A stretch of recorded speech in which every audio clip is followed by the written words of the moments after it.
بسم الله الرحمن الرحيم الحمد لله والصلاة والسلام على رسول الله وعلى آله وصحبه ومن والاه أما بعد.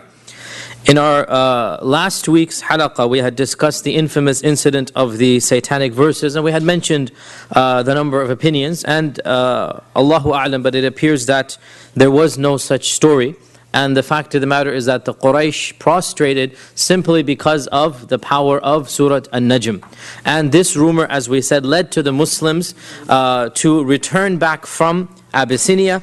And when they came back, they discovered that this rumor was false. Now, number of points here.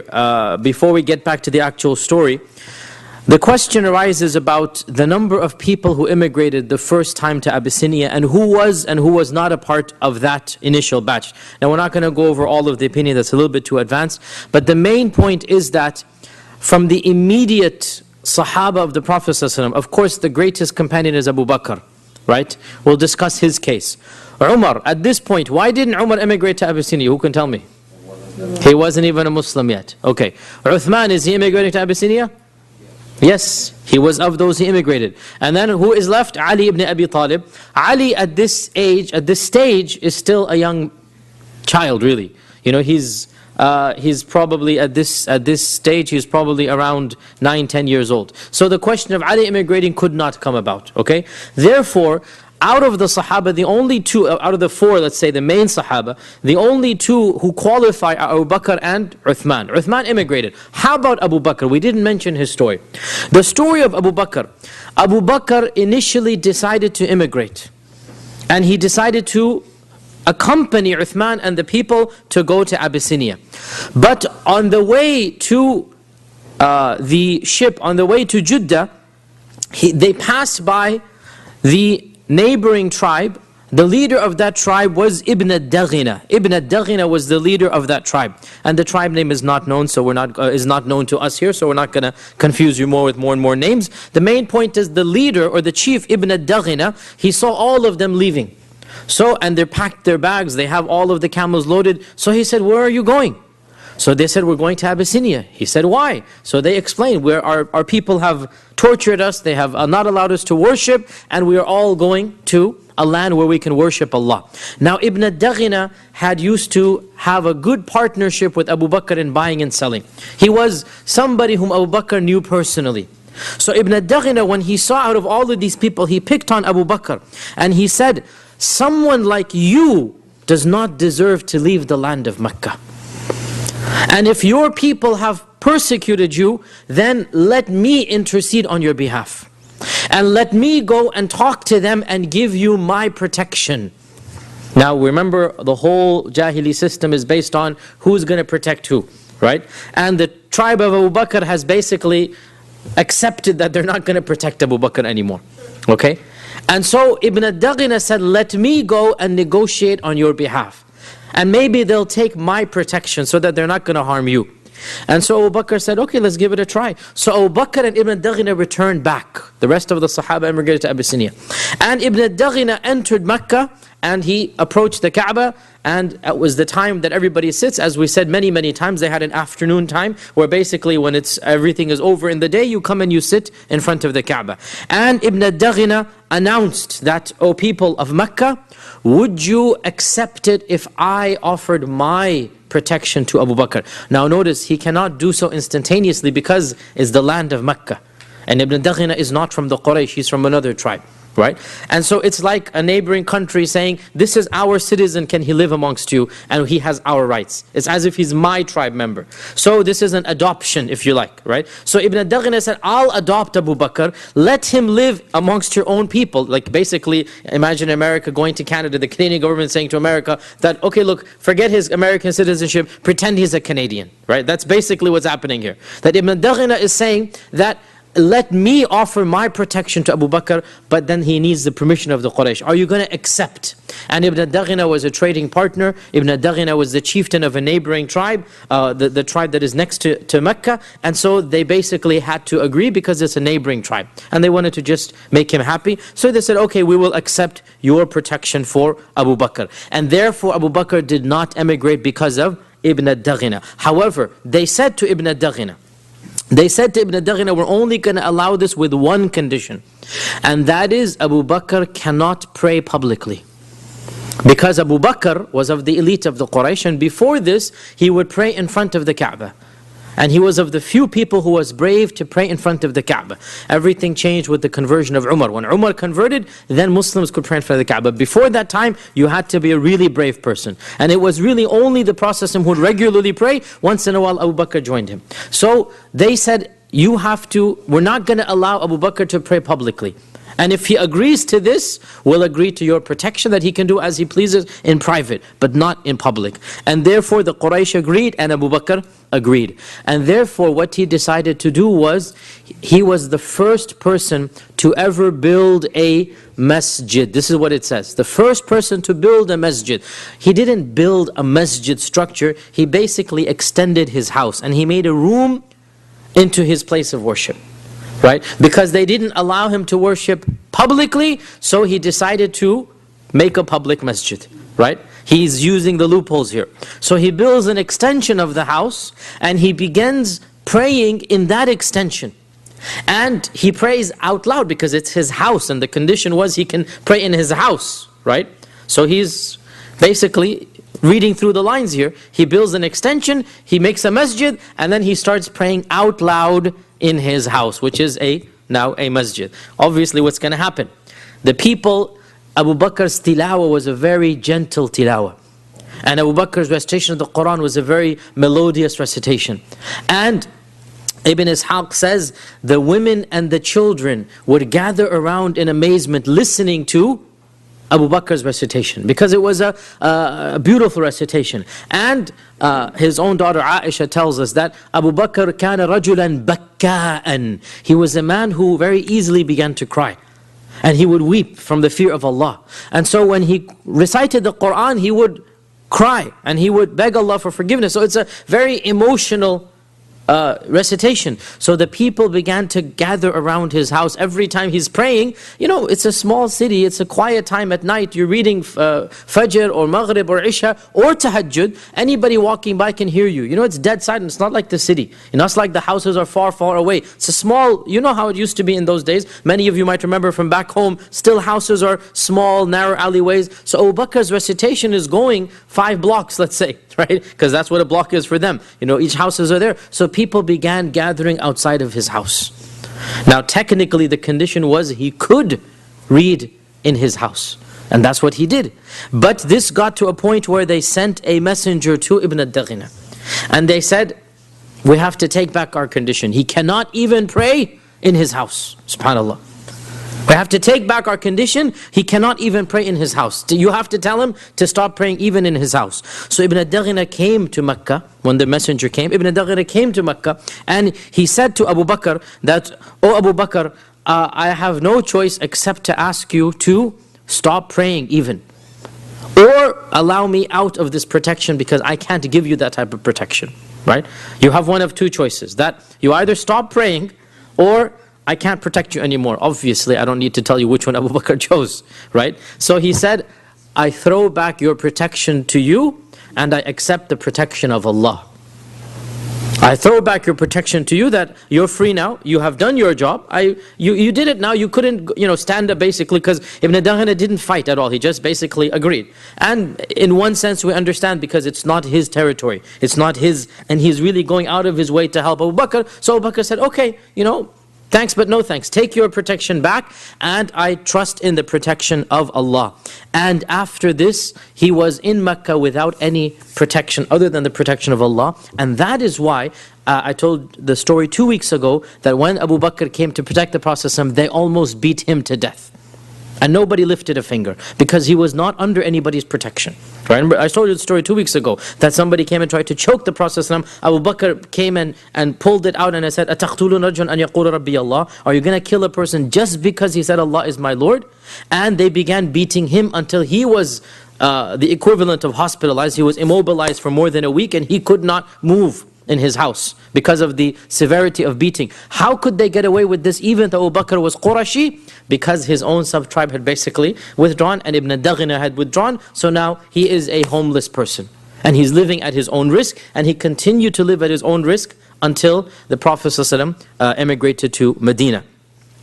Now we already mentioned that around 14, some say 15, some say 16, some say 17, between 14 to 17 people emigrated. Allahu Alam, the strongest opinion would be 12 men and 5 women. So that's a total of 17. 12 men and 5 women. So we talked about the fact they heard the rumor, they came back. As they're coming back, they're eagerly asking, have the people of Mecca accepted? Have the people of Mecca accepted? They're waiting for a caravan to get the news before they get to Mecca.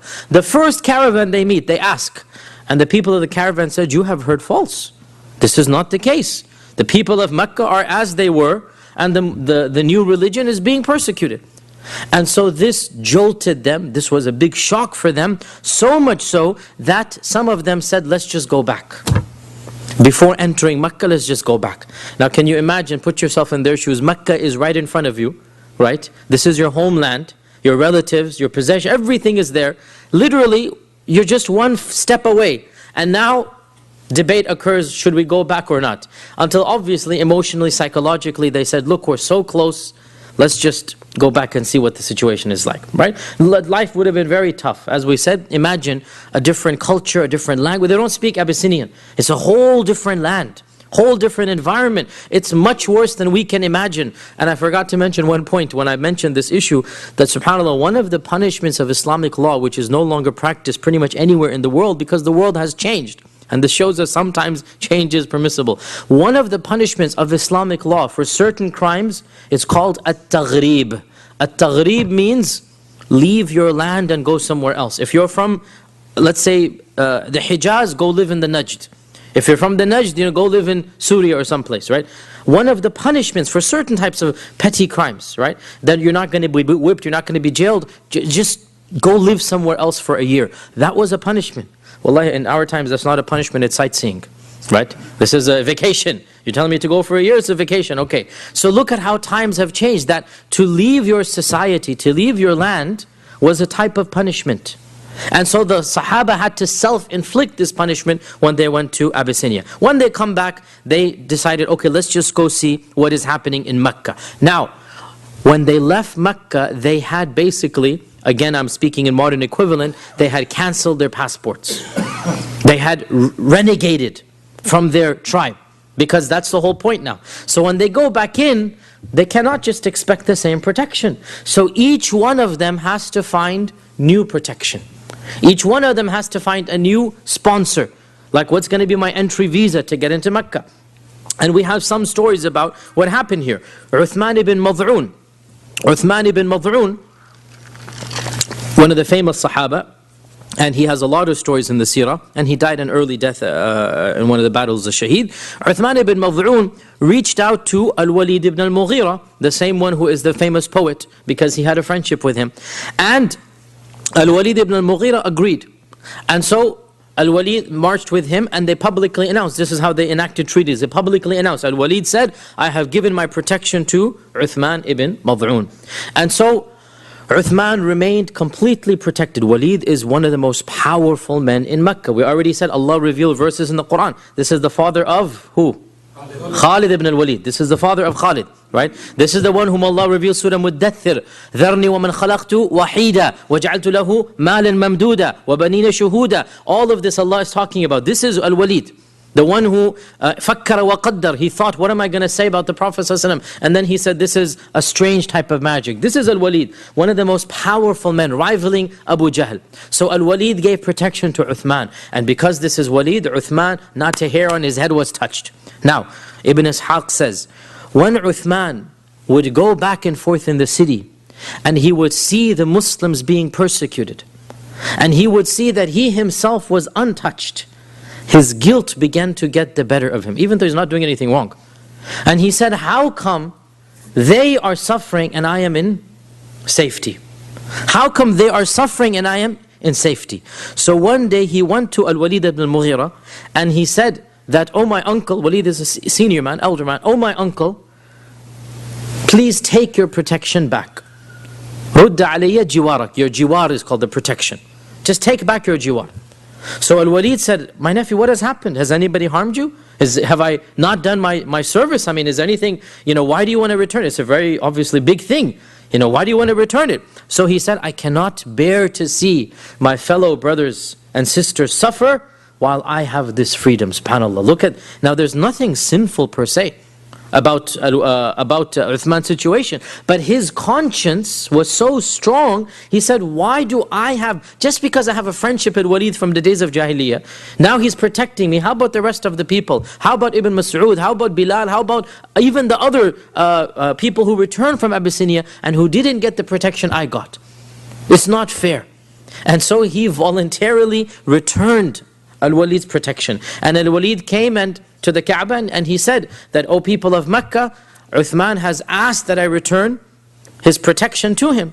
And Uthman announced that, yes, I have done this, and it's not because of any issue of Al-Walid. He wants to make sure that people don't think that Al-Walid fell short. It's because I have my own reasons, it's nothing to do with Al-Walid. So, okay, announcement is made.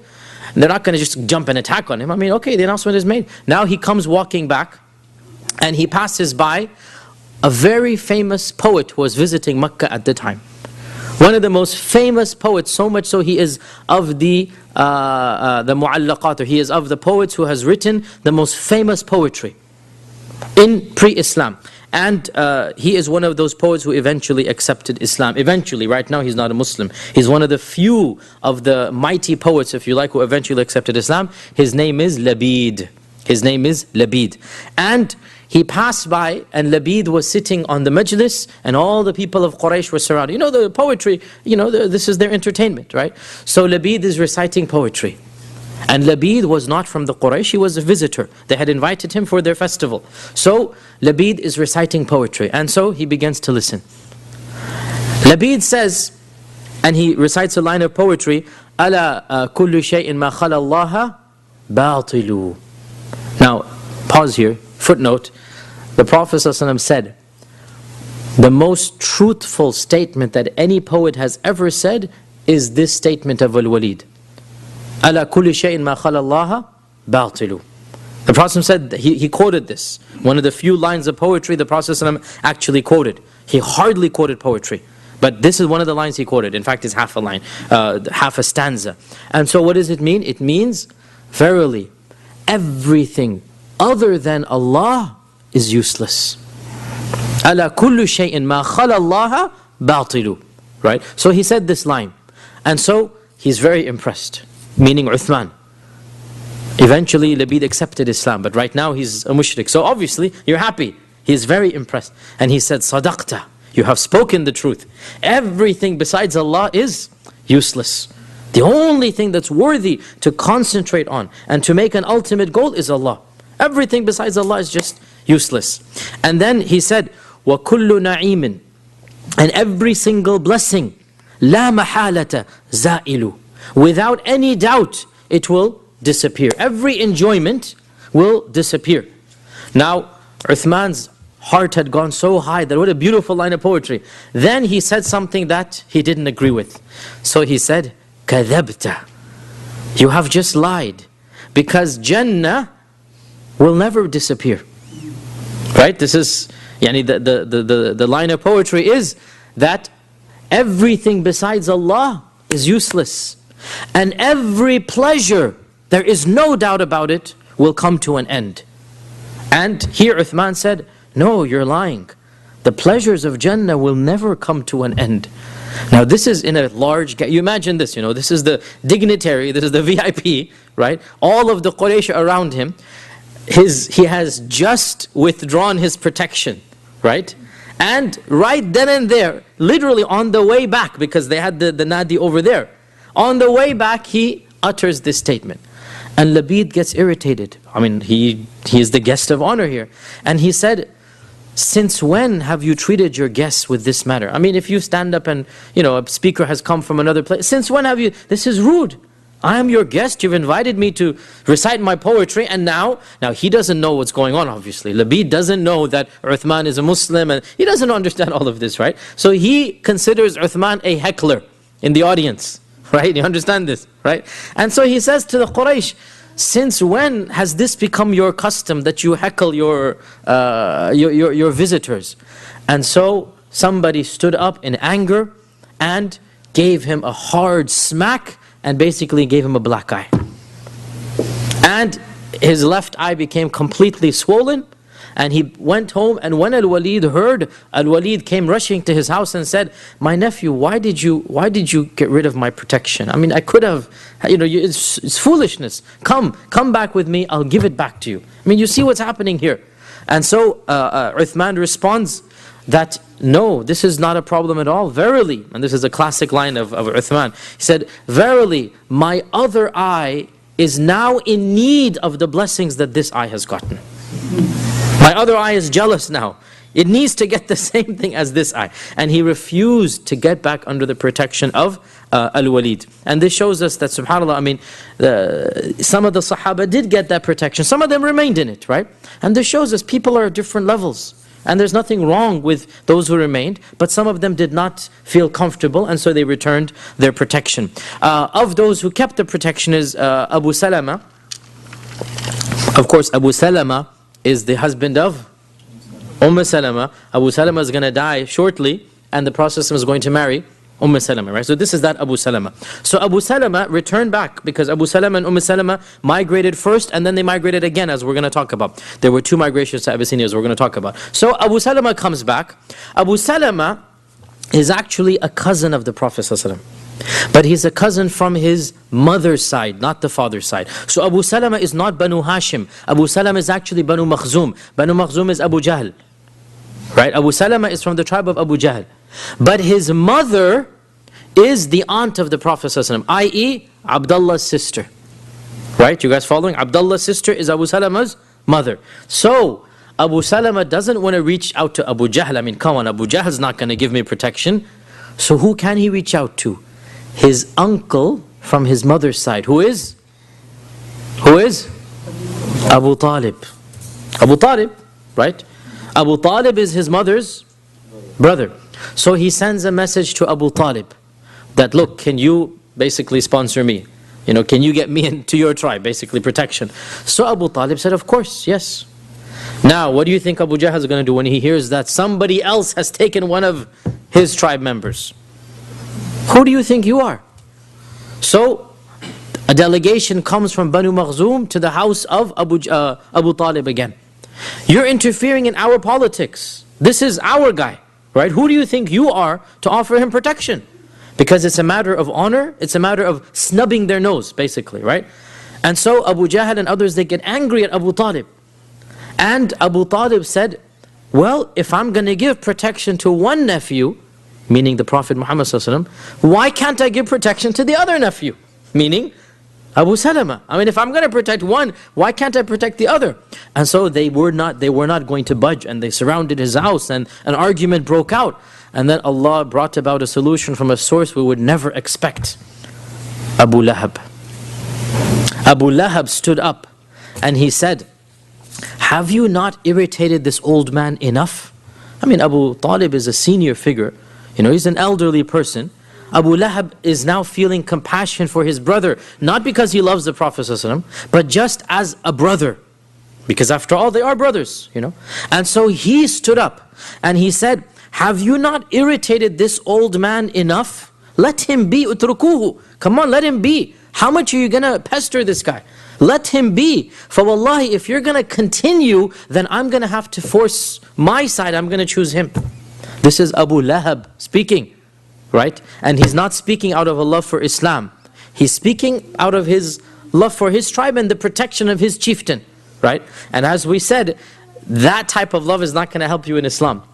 Even Abu Talib loved the Prophet ﷺ, but not a religious love. It was a love of uncle. It was a love of a fatherly figure. It was a love of a fellow Hashemite. But it was not a religious love that we have for our Messenger ﷺ. He didn't have that religious love. He had a paternal love. And that love is not going to necessarily save you from the punishment of Allah subhanahu wa ta'ala, even though it helped a little bit for Abu Talib's case. So Abu Lahab stood up and defended against Abu Jahl. Can you imagine the amazing scene here, right? And Allah subhanahu wa ta'ala chooses whomever He chooses to help this religion. Somebody like Abu Lahab, there have been more than one time where he's done small things that have brought some benefit to Islam, even though he didn't do it for the sake of Islam.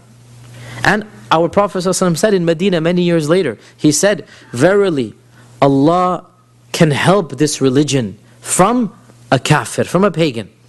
Allah can help, Allah will help, sorry, is a better translation. Inna Allah la yu'ayyidu hadha ad-din. Allah sometimes helps this religion from a person who's not even a believer of it. And these types of incidents, they demonstrate the truth of what the Prophet ﷺ said. So the point being that the situation in Mecca remained status quo. It didn't change at all. And the Quraysh continued to persecute the Muslims.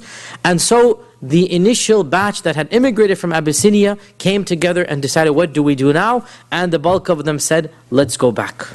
It was a mistake to come back. Now let us go back. But in the meantime, they had stayed in Mecca 2-3 weeks. And the news spread amongst all of the Muslims about how good life was in Abyssinia, at least in terms of physical harm. Yes, it was difficult culturally and language and climate, but not hostile. And you know, at the end of the day, you know, if you're living, as we said, the two best blessings that Allah gives, الَّذِي أَطْعَمَهُم مِّن جُوعٍ وَآمَنَهُم مِّن خَوْفٍ, right? These are the biggest blessings that Allah gives after Iman. And they had that in Abyssinia. They had food and they had safety. These are the best blessings. And so when they heard this, a large percentage of Muslims, we don't know how many Muslims were in Mecca at the time, there were no census, but it is probably correct to say that at least 30-40% of the Muslims of Mecca, if not 50%, decided to immigrate. Now that's a huge number, right? Yani half of your people are now leaving. Half of the Muslims are leaving. It's a huge number. And so, it is as if, and this is my opinion and Allah knows best, the wisdom why Allah allowed these early Muslims to come back only to return was so that the bulk of the Muslims, or a large group of Muslims, would then be convinced to travel to Abyssinia. Because as we all know, the number one way to be convinced is what? Word of mouth. It's the number one way to actually be convinced. My friend told me, right? That's the number one way. And there was no other way that so many Muslims would have emigrated to Abyssinia. No way. Unless Allah allowed the very Muslims who benefited to come back, tell the people status quo, and then people were convinced. And so, for the second immigration, more than 80 Muslims emigrated. That's more than quadruple the number that went the first time. More than 80 Muslims migrated, and this time they were headed by Ja'far ibn Abi Talib, the direct, obviously, cousin of the Prophet sallallahu alaihi wasallam. Now, please note though, of that initial batch of 17, not all of them returned in the 80. 17 went and came back.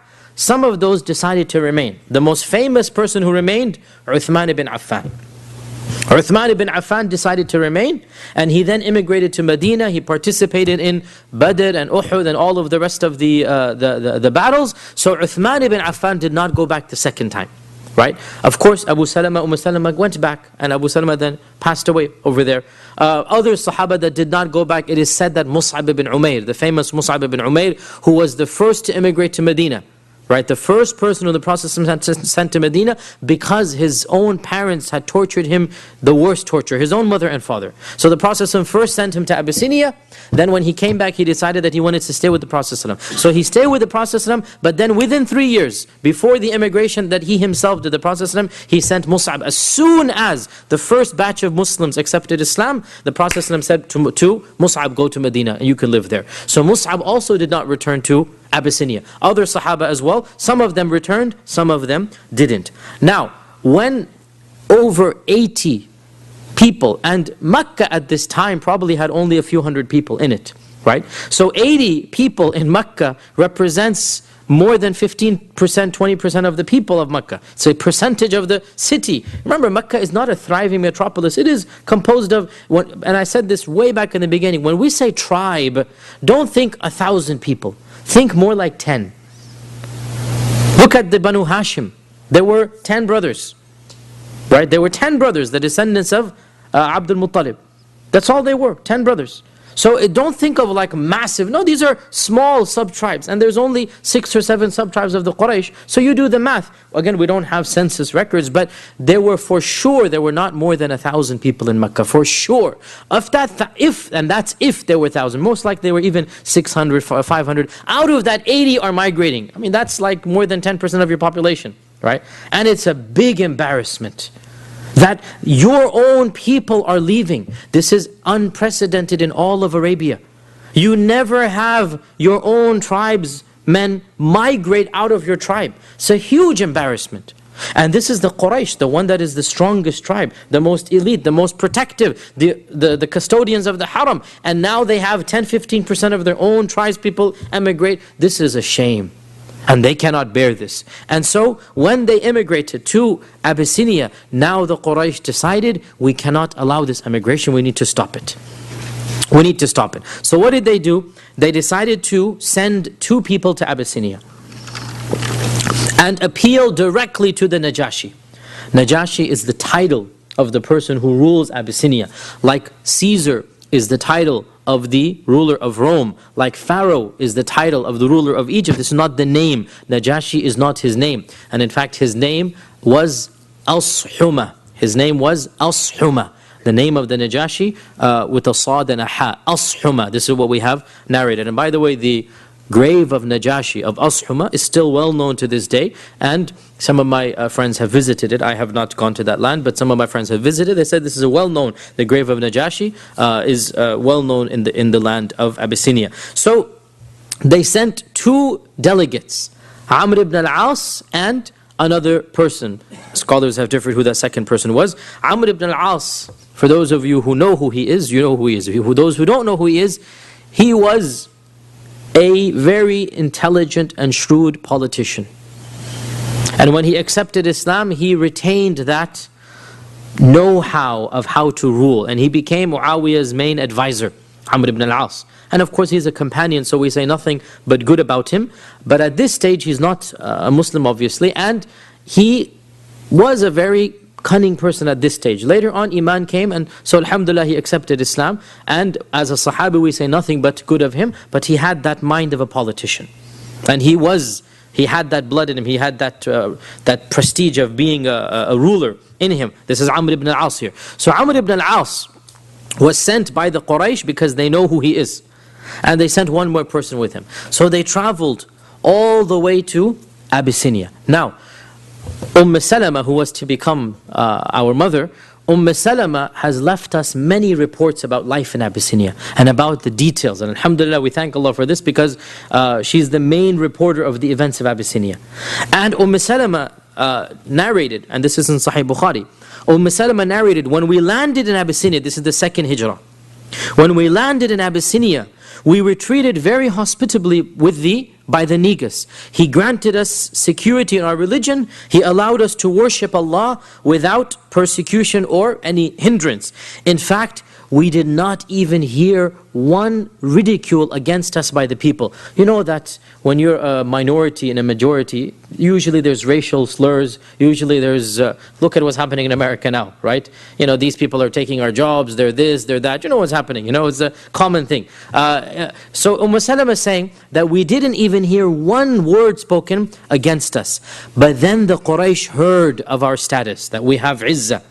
And so they plotted against us, and they decided to send 2 strong men. By strong, she meant people who would do their job, not physically strong. That 2 strong men.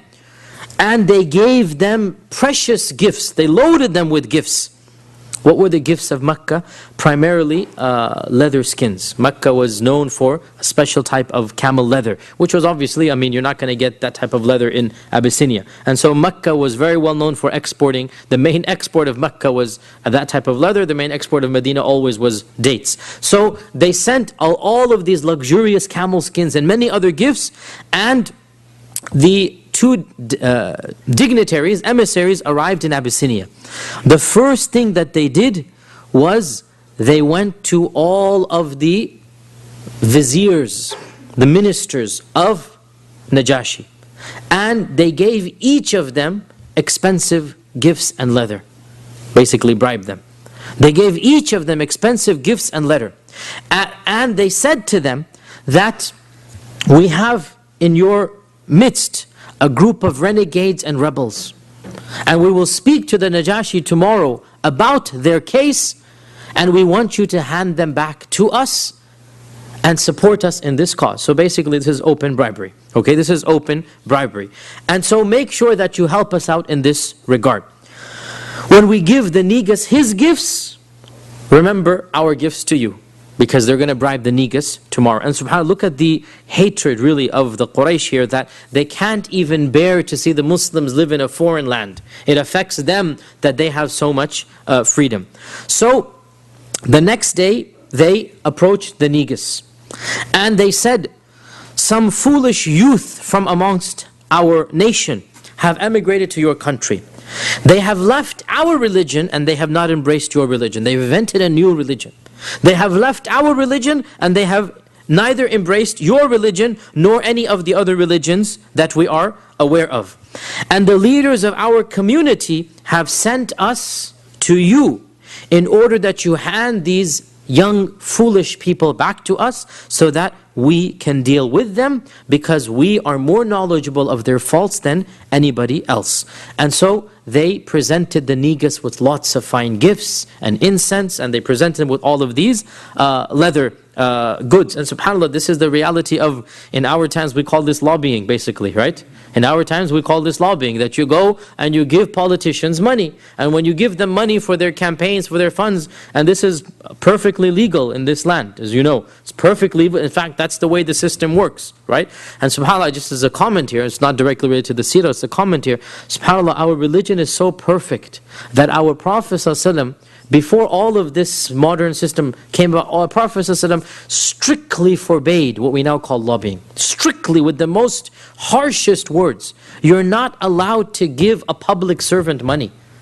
You're not allowed to. In our religion, I'm talking about in an Islamic state, we're not allowed to give the employees of the state any money at all. Their money comes from the treasury, from the state, because they're employees. They have no right to get any money from you, because that is going to sway them from their job, right? This is basically the essence of bribery. And subhanAllah, in this land, this is not called bribery, it's called lobbying.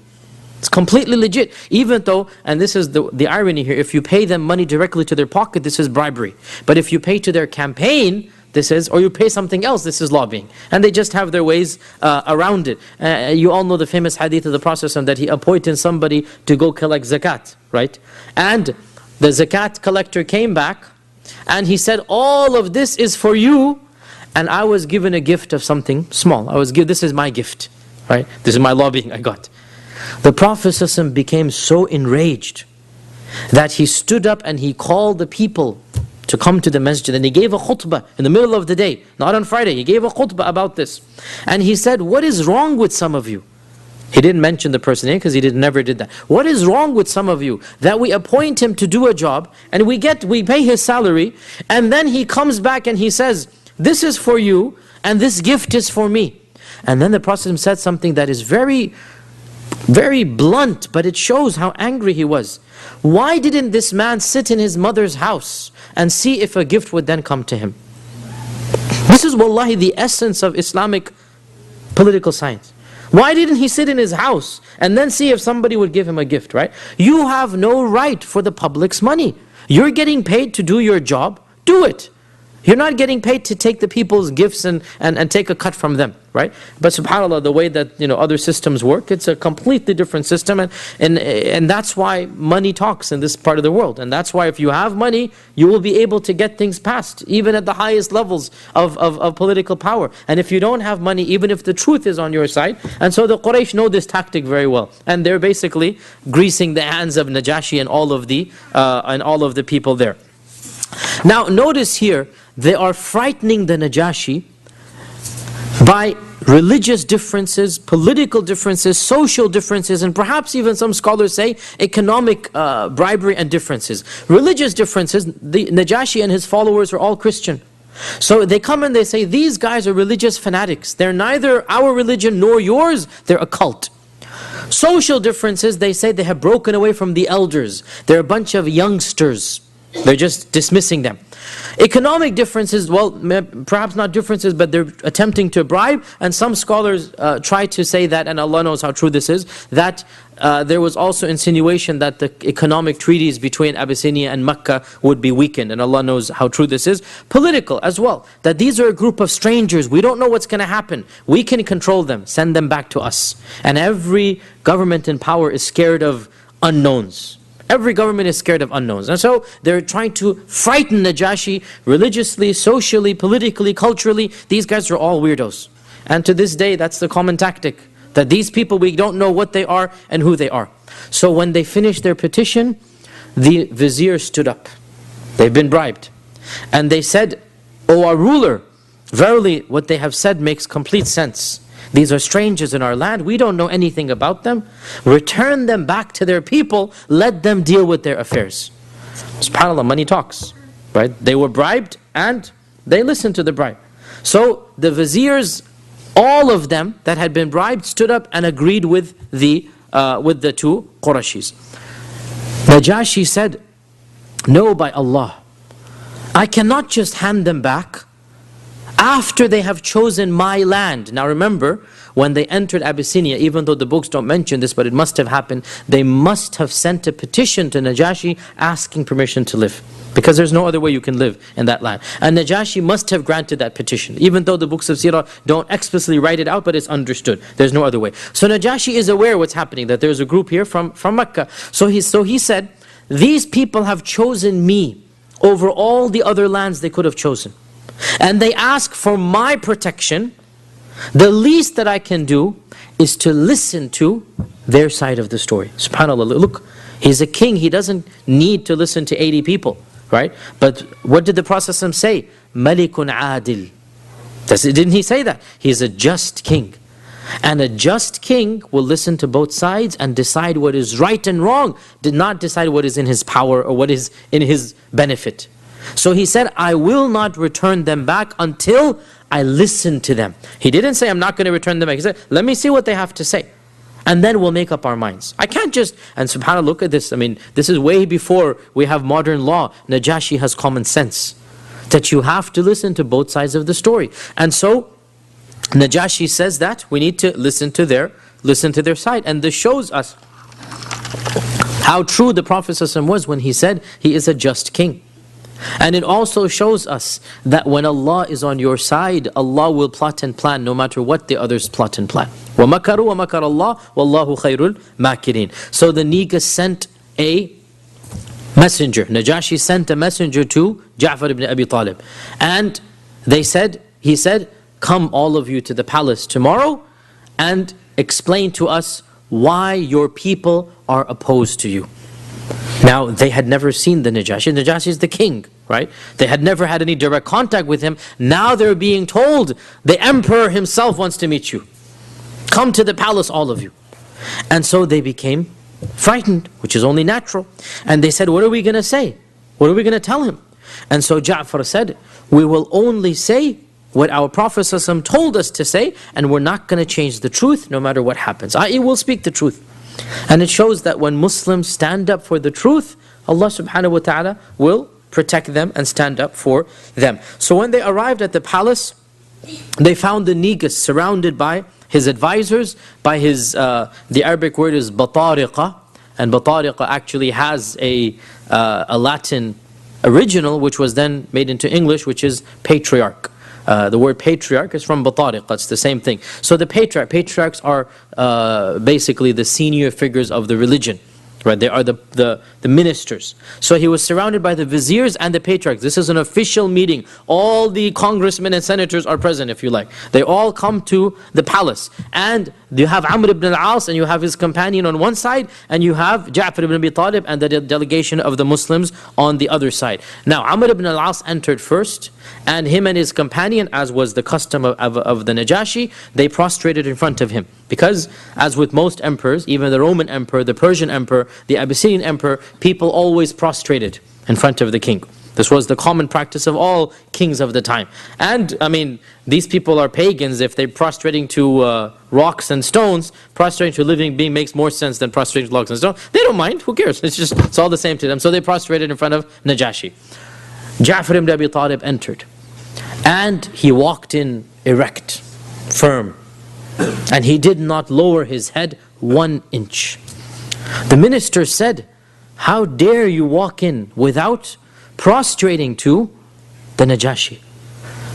And subhanallah, this was at a time where their life hangs in the balance. Their future in Abyssinia hangs in the balance. But they have a principle. And that principle is, we cannot worship other than Allah, and we cannot bow our heads to other than Allah. This is not issue of compromise here. We can't change that. And they're coming at a state of weakness. This is not a state of strength, right? But they're not going to compromise their iman.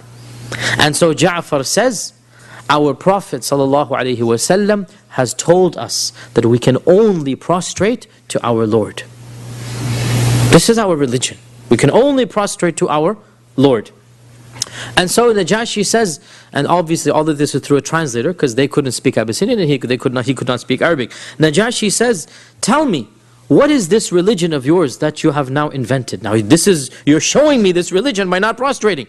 What is this new religion that you have invented? And what is the matter that you have forsaken the religion of your people and you haven't embraced my religion, nor have you embraced the other religions on earth?" Right? If you had become Christian, we understand. If you become Jew, there are people that are Jews. But how about this new religion? What is it? And so Ja'far gave that eloquent response that all of you have read and have heard so many times. It is wallahi the pinnacle of eloquence, and it shows us why the Prophet ﷺ chose Ja'far to be the leader. Because to be a leader, you need to have a personality. And you need to have eloquence. Without this, you really cannot be a leader. And Ja'far had both, and that's why Ja'far marches in firm. He's not going to bow his head down. Had it been others, maybe they would have collapsed under the pressure. Not Ja'far. And when he was sincere to his faith, that sincerity automatically brings about respect. And you know, the fact of the matter, brothers and sisters, when you stand up for what you believe, even if your opponent doesn't agree with you, they will, in some sense, even if they hate your guts, they must respect you for being firm to your principles. This is just a fact of human life. It doesn't matter whether they agree or disagree. They could hate you more for being so stubborn. But one part of them will respect. And this is what Ja'far is basically doing. He's staying firm to his religion. So Ja'far responds, and you all know this beautiful passage which really should be read many times and memorized. I'll just narrate it, and it's something that we have read since we were kids. Your Highness, we used to be a nation steeped in Jahiliyyah. And we would worship idols. And we would eat this dead meat. If an animal dies, we'll eat it. Now, of course, the people of Abyssinia are Christians, right? And they have some sense of ethics and morality. And they have some civilization. They have structure, they have buildings, they have society, they have morals. Makkah, as we said over and over again, really and truly was just completely backward. And it's something many Muslims doesn't click for them. Uneducated, backward people, they have no clue what is civilization. So Ja'far is trying to explain, we were basically, we're living in Jahiliyyah. That's exactly the word he uses. We were living in Jahiliyyah. And we used to perform fahisha. We didn't have a sense of right and wrong. Fahisha means sexual immorality. We didn't have laws, we just go do zina. It's not something we had ethics to do. And we would break the ties of kinship and treat our neighbors in contempt. The strong amongst us would eat up and devour the weak. It was all about who was the stronger one. And we remained in this state until Allah subhanahu wa ta'ala sent a messenger to us. Now, again, he's very wise here, because the Negus knows what is a messenger. The Quraysh had never seen a messenger. It's not in their culture. The Negus is a Christian. He knows very well what a messenger is, right? And the whole speech of Ja'far shows that he understands the psychology of Negus. And he shows how to give da'wah. So he says, Allah sent us a messenger. This messenger was known to us. He's from our community. We know his house and his lineage. And we know his truthfulness. And he never spoke one lie in his life. And he invited us to believe in one God alone. This is the religion of Christianity and Judaism, monotheism. And to leave idol worship. And He told us to abandon the ways of our forefathers and to leave the worship of stones and statues. And He commanded us to be true when we speak, and to fulfill our promises, and to fulfill the ties of kinship. He told us to be good to our neighbors, and He commanded us to avoid all evils. He told us to not spill blood, to give true testimony. He forbade us from eating the property of orphans. He forbade us from accusing others of adultery. And He commanded us to worship Allah alone without associating anything with Him. He told us to pray and to fast and to give charity. So we believed in Him, and we followed Him, and we had faith in Him. And we worshipped Allah alone, and we gave up worshipping idols. And we forbade upon ourselves everything that He told us to forbade. And we made permissible all that He allowed for us. But our people opposed us, and they showed hatred towards us, and they tortured us, and they punished us, and they tried to force us back into idol worship. And they were unjust to us, and they made life miserable, and they prevented us from being who we were. So when they did this, we emigrated to your land, and we chose you above all other rulers, and we wished to come under your generosity and hospitality, and we put our trust in you that we would not be shown injustice in your land, O exalted highness. Now, the whole speech is, you couldn't have invented a better one if you had the imagination and the time to do so. And He did it on the spur of the moment, right? He appeals to the emotions, the justice, the generosity, the common sense, the religion of the Negus. He puts instantaneously Himself in the positive and the two emissaries in the negative. In a 5-minute speech, the whole table has turned. Even the Arabic is eloquent. And this shows us why the Prophet ﷺ chose Ja'far ibn Abi Talib. And again, the point of praising Najashi and praising the intelligence and wisdom of Najashi, subhanAllah, it shows you need to appeal to the court of Najashi. And so this speech swayed Najashi, and it moved him. And he said to the Muslims, do you have any revelation that this Prophet says he has? Do you have any speech that he says that Allah gave to him? So Ja'far said, yes, I do. And so he said, recite it for me. And so Ja'far ibn Abi Talib recited the beginning few pages of Surah Maryam. And even in this, of course, I mean, it's obvious the choice here. Could have chosen a million surahs. Well, I'm not a million, but you get my point. Could have chosen so many surahs. But he chose the one surah that talks about the virgin birth, talks about Mary, talks about Jesus. Beautiful. And again, can you imagine the voice of Ja'far booming in the halls of Najashi, reciting Qur'an in that beautiful melodious voice? All of the priests and ministers, all of the elite people are hushed and humbled, and the walls of the palace are reverberating with that tilawa, which must have gone on for at least 10 minutes, 15 minutes. Do the math, as they say. 3.5 pages of Surah Maryam would be the story of Jesus, right? And he's reciting all of it. It's not just a 1-minute thing here.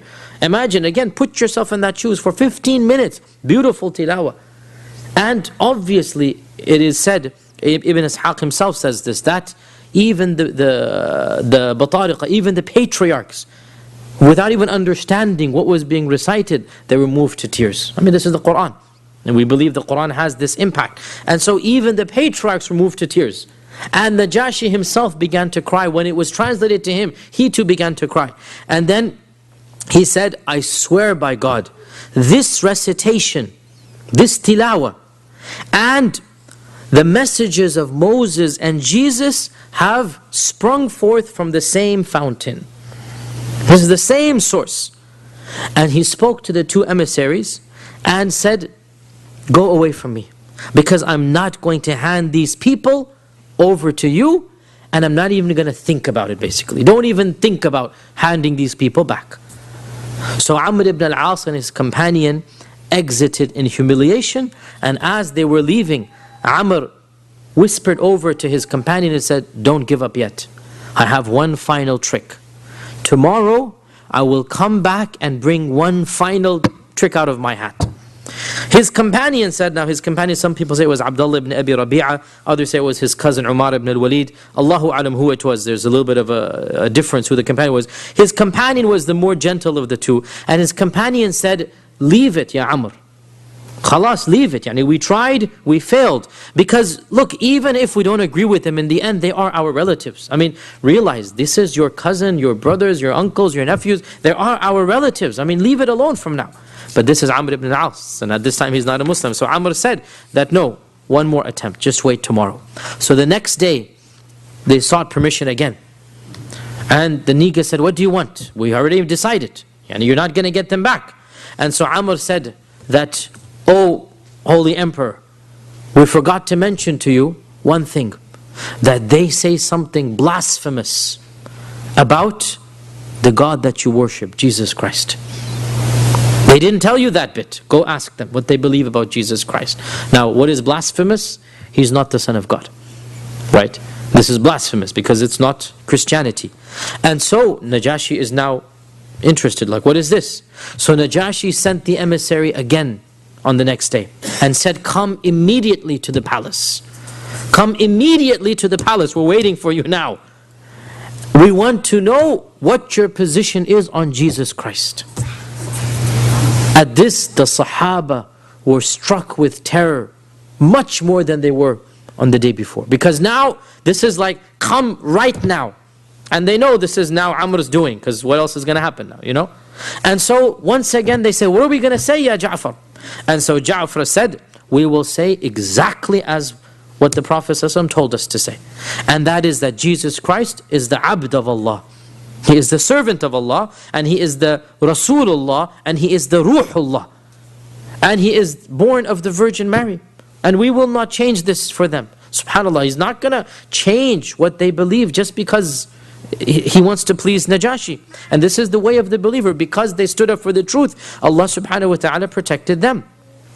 And they went to the emperor again. And by the way, before we move on to the story itself, subhanAllah, one of the most important lessons we learned from this whole story is that the Sahaba used the system of the time to fight the oppression of the time.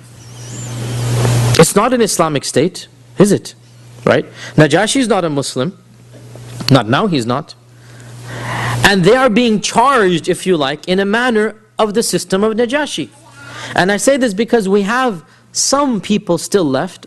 You know, honestly, pre-9/11 there were much more. Post-9/11, most of these scholars have had to wake up and smell the coffee. And I speak as being a part of that group that used to say similar things many, many years ago. This ultra-conservative vision of Islam that's not going to be realistic or practical. There are still people who say you're not allowed to be a part of the system.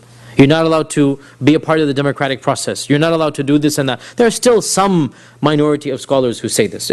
Before, for those of you who were active in the past, this used to be much more common. And it was very common to hear, ask the fatwa, is it halal or haram to vote? Right?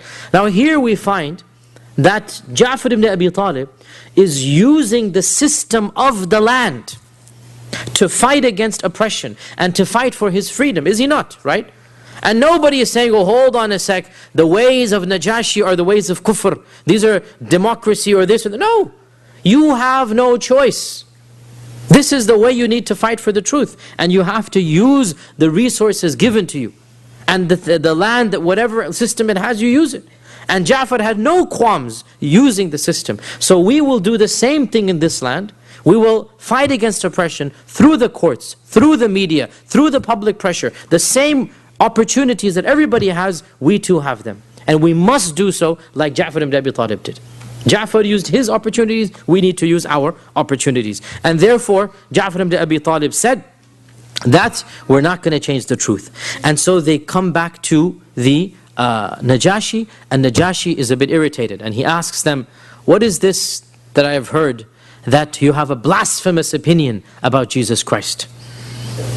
So Ja'far said, Your Royal Highness, we say exactly what our Prophet said. Now notice he said this phrase multiple times. And this also shows us that he's trying to impress upon the Najashi, I am remaining firm to my principles. This is what I believe. And he's quoting what is an evidence for him, and Najashi should understand that it is an evidence for him. And we should also not be embarrassed to say the same thing. Why do your women wear hijab? Because our God told them to do so. Why do you pray 5 times a day? Because our book tells us to do so. This is an evidence that even if you don't agree with the book, you must understand this is a legitimate evidence for us. Correct? Right? There's nothing wrong with, and in fact it's a watertight evidence in its own way, and I've spoken about this in other lectures that I've given. The best evidence that we can give to any non-Muslim is to say, because the Lord that I believe in, who created me, told me to do this, and that's why I do it. It's a watertight argument. You cannot attack this argument. You have to go back and say, well, I don't believe in that God. And that's the point we say, yes, you don't. We do. It's a different religion. So the point being, he says, our Prophet told us that Jesus Christ is the Abd and the Rasul, the Abdullah and Rasulullah and Kalimatullah that he gave to Maryam. Al-Batul al-Adhra, the virgin, the innocent, the chaste Maryam. And that he was a righteous prophet. Now, he stopped there. Notice, and this is a key point as well, that what he said was absolutely true. But he didn't go and be on the offensive and say, and we say that the Trinity is blasphemous, and we say that saying that Jesus Christ, the Son of God, is insulting, even though that's what the Quran says, right? But he didn't get there because, look, you don't need to go to that level yet. He's not hiding the truth, but he's telling it in a wise manner.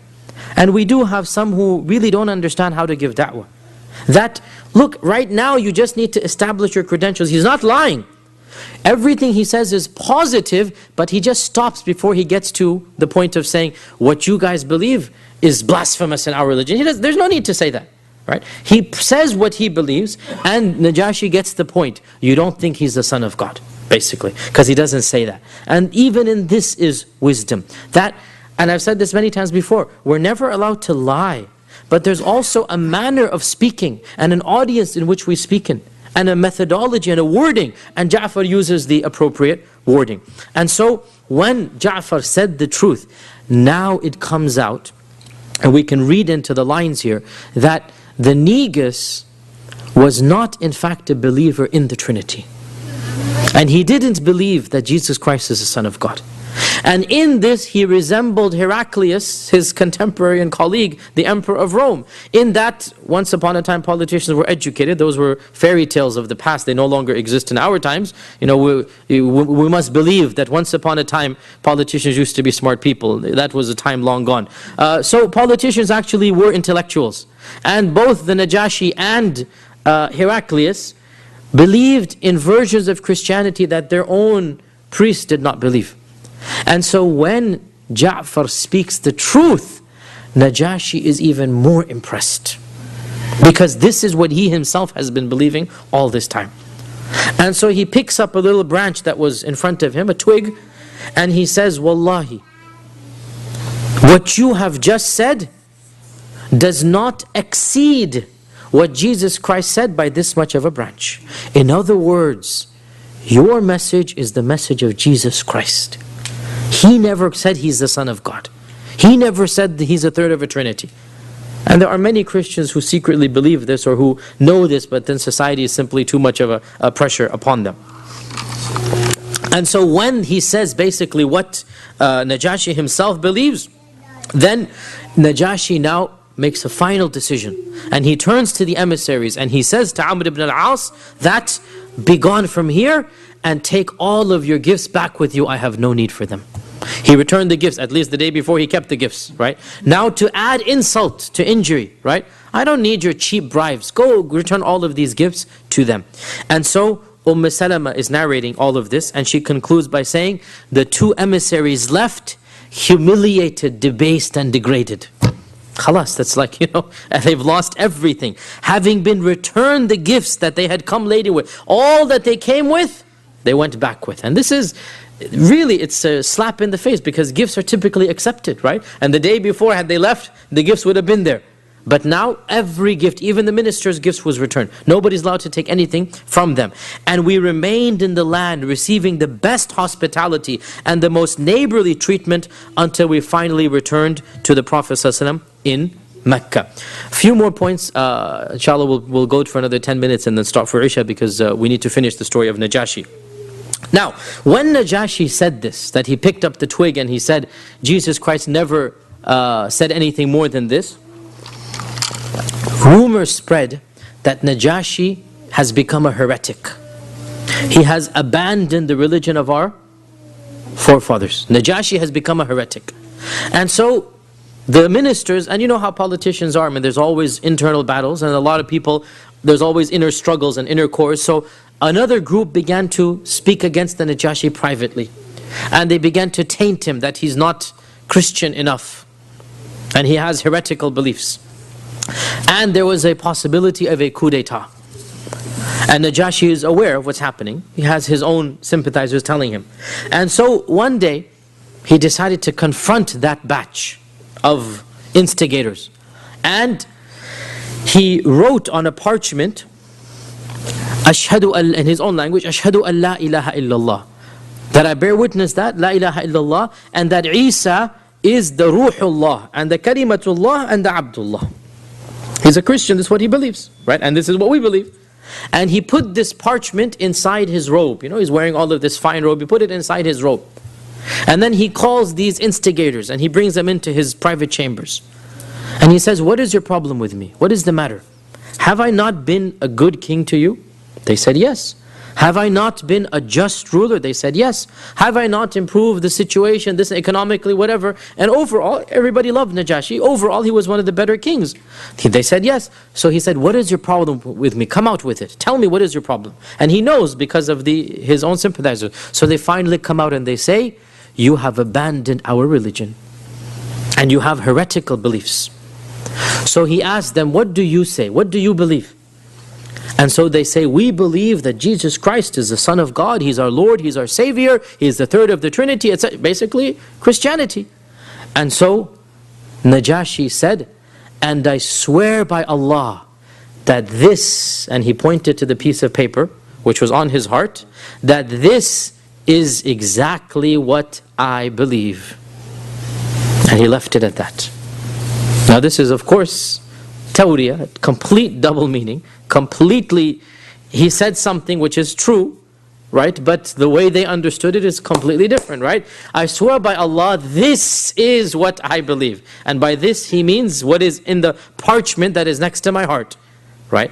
And so when he swore by Allah that this is what they believe, that he believes, the Christians were satisfied. Because of course, what he had said before was, I agree with you, O Muslims, that Jesus Christ is not the Son of God, basically, right? And so, when he said this, that internal struggle stopped. It is mentioned that before he had this meeting, he sent a messenger, secret messenger to the Muslims. And he said to them that I am having issues and problems, and it is possible that I will be killed soon. So this was a major issue, right? And if you hear news of my death, I have instructed one of my ships to be at such and such a place. As soon as you hear that I have been killed, go to that place, that ship will be yours with its captain. Go wherever you please. But he actually won the battle, and so that plan was not needed. But look at how much iman he had, and look at where he has thinking about the Muslims. And Al-Bayhaqi narrates in his Sunan, in his Dala'il al-Nubuwah, that the Prophet ﷺ eventually wrote him a letter when he emigrated to Medina. The Prophet ﷺ wrote Najashi a letter, and he invited him to Islam. And Najashi wrote back to the Prophet ﷺ saying that, I am a Muslim, and I believe in you, and I believe in all that you say, and if you command me, Ya Rasulullah, I will come right now to Medina and serve you. If you command me, I will come right now to Medina and serve you. So Najashi publicly, well not publicly, privately to the Prophet ﷺ said that he is a Muslim. And there's only, I have tried to look as much as I can in the stories of the Seerah, for the stories of Abyssinia, because the Muslims lived there for more than 10 years. For more than 10 years the Muslims were in Abyssinia. In fact, for 12 years they were in Abyssinia. And unfortunately we don't have very many stories. There's one more story mentioned about the Muslims of Abyssinia, and that is a story that involves a pretender to the throne. Not an internal struggle within the palace. No, another force, another Abyssinian royal family was struggling with the Najashi and trying to seek power in the land. And matters began to get bigger and bigger. and it was all heading towards a civil war. And Salama narrates that we began to be scared that Najashi would be defeated and an enemy, our enemy or somebody else would be installed in his place. And we didn't know what to do. And we began making dua to Allah subhanahu wa ta'ala to help Najashi win and remain in power. And the situation finally reached the level that there was a civil war. There was a battle between the two sides. And so we had a meeting in which we said, what are we going to do? And so we said, who is going to find out what happens at the battle so that we hear before somebody else comes and tells us, right? In other words, let one of us go and spy on the battle, see who wins, and then if the other side wins, we need to get out of here, right? So Zubayr ibn al-Awwam, another cousin of the Prophet ﷺ, volunteered. And Zubayr is a strong man. And so he said, I volunteer. He packed his stuff, he took some food and stuff, and he went. The battle was taking place, the books say, on the banks of the river Nile. The Nile goes all the way down into Abyssinia. As you know, it's not just in Egypt, it keeps on going all the way down into Africa. And so the battle was on the banks of the Nile. So Zubayr ibn al-Awwam camped on one side as far away as he could, and he waited to see who would win the battle. And Salama said, in the meantime, we were praying to Allah the most serious prayer, that, oh Allah, allow the Najashi to remain in power and give him tamkeen fil ard, give him authority in the earth. And Zubayr ibn Awwam came back in a few days with a great smile on his face, and he said, Abshiru, rejoice that indeed Najashi has won the battle, and so he will remain in power. And this shows us as well that, of course, in this era, it's black and white. Najashi is a secret Muslim. The Muslims know this. Najashi will support them. But one important point here, Najashi and his contemporary were not fighting over Islam. This was not a jihad being fought. This was pure politics. Pure politics. And the Muslims sided with one over the other, emotionally, right? Now they couldn't get involved in any other way because they're not citizens of the land. This is not their war to be fought, right? This is not their battle. Let's extrapolate to 2011, soon to be 2012. There's nothing wrong when there's two parties in the land, one of whom is more sympathetic to Muslims, that you want that sympathetic party to win. And had the Abyssinian Muslims been in a position to help Najashi, do you think they would have not helped him? Right? Of course they would. And again, when you read the seerah, thinking about the modern world changes your whole perspective. It's a matter of survival. This is not just the American way, it is the Islamic way. That when you have an opportunity to defend your rights, to defend your freedoms, you must do so. Whether it's through the media, whether it's through campaigning, whether it's through public awareness, whatever it might be. But there is a party that is sympathetic to your needs. In this case, it's the Najashi. In our cases, we'll talk case by case basis, right? But for sure, one of the two parties in our era, they're like leapfrogs. Which one is going to be more Islamophobic? Every one of them says every Muslim must be, profiled in the airport. One of them running for president said this, as you know. Every Muslim should be profiled. All of them are racist against non-white people, as you know this. Even the one who's not white himself said that he wants a fence that's going to electrocute every single Mexican that dares to cross the border. This is down insanity, sheer stupidity. It is. Everybody knows this. Everybody's making fun of this. Do you know how much it's going to cost to build a fence to... Anyway, I'm going into my tangent here. But my point being, it shows how, bringing to reality what is wrong. In fact, it is Islamic that you want a party that will be more sympathetic to you and your rights as a Muslim, right? That you make dua to Allah, that you facilitate the affairs. And more than dua, the Muslims of Abyssinia could not do anything more than dua because they're not citizens, right? They are foreigners, they're on visa status. It's not their battle to be fought. What if they were citizens? What would they do? Would they just sit on their backs and do nothing? No.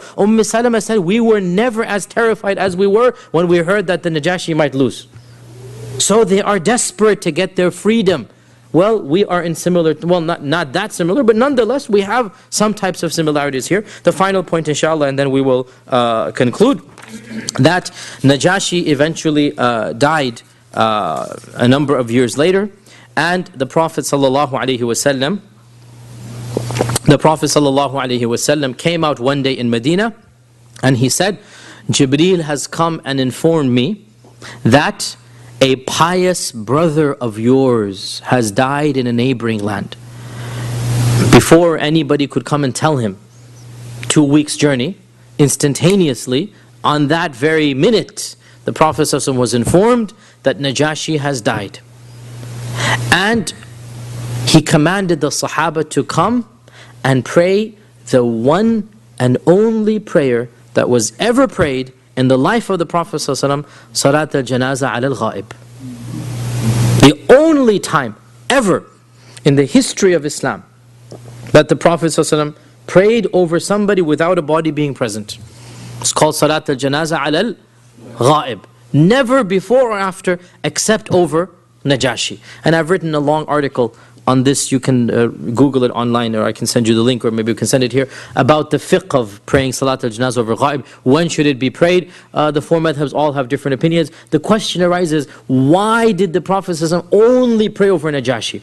Was it because A, he was a famous person, so that anytime a famous person who helps Islam, let me say, a famous person who helps Islam, anytime a famous person who helps Islam dies, then the whole world should pay Janazah al-Ghaib over him? Or was it because B, nobody in Abyssinia prayed Janazah over him because he was a secret Muslim? And so because nobody prayed over him in Abyssinia, the Prophet ﷺ prayed over him in Medina.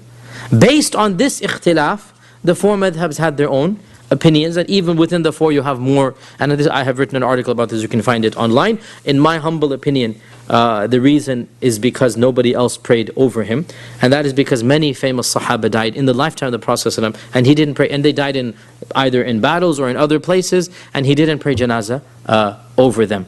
And therefore this shows, and Allah knows best, that we pray Janazah, Salat al-Ghaib, over people whose Janazah was not prayed over. But if somebody has prayed Janazah over somebody, then it doesn't make sense to pray Salat al-Janazah Ghaib. Nonetheless, this is a fiqh issue, nothing to do with Seerah. I'm just saying as a point of interest. Inshallah, we have gone slightly over our time.